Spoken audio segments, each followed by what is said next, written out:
വെണ്ടയ്ക്ക പച്ചടി.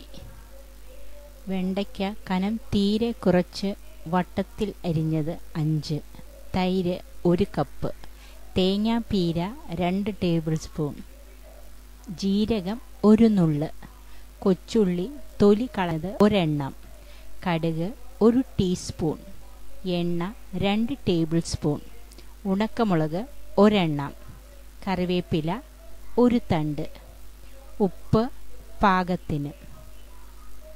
തയ്യാറാക്കുന്ന വിധം: തേങ്ങാപ്പീര, ജീരകം, ഉള്ളി എന്നിവ നന്നായി അരച്ച് അതിൽ കടുക് ചതച്ചു ചേർക്കുക.